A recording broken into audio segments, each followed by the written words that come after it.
ஹபீபி come to Salalah. Second year Salalah பார்க்கலாமா? First எங்கே போயிருந்தோம்? அயன் கர்சிஸ் தான் போயிருந்தோம். கார்லேருந்து இறங்கினோடனே மழை பெஞ்சிட்டே இருந்துச்சு. அண்ட் ஃபுல்லாக க்ரீனரி மிஸ்ட்டு ஃபார்மாக இருந்துச்சுன்னா எப்படி இருக்குது? எனக்கே டவுட் ஆகிடுச்சு, நம்ம ஒமானில் தான் இருக்கோமா இல்லை வேறு எங்கேயாவது போயிட்டோமா அப்படின்ட்டு. அவ்வளோ சூப்பராக இருந்துச்சு அந்த பிளேஸு. மஸ்ட்டு விசிட் பாயிண்ட்டுன்னு சொல்லுவேன். இது வந்துட்டு ஒரு ஓட மாதிரி தண்ணி போயிட்டே இருக்கும். அதை க்ராஸ் ஆகி தான் இந்த ஒரு பிளேஸுக்கு விசிட் பண்ணுறது மாதிரி இருக்கும். அதுவே செம்ம சூப்பர் எக்ஸ்பீரியன்ஸாக இருந்துச்சு.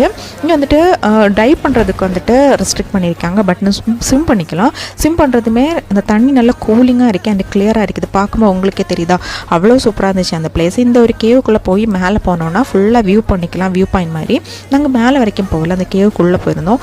அந்த வியூவே செம்ம சூப்பராக இருந்துச்சு. போகிறீங்கன்னா கண்டிப்பாக சீசன் டைமில் போங்க அண்ட் ஃப்ரெண்ட்ஸ் அண்ட் ஃபேமிலியோடு போங்க. அப்போ தான் ஃபுல் என்ஜாய்மெண்ட்டாக இருக்கும். செகண்ட் ஒரு வியூ பாயிண்ட் போயிருந்தோம்.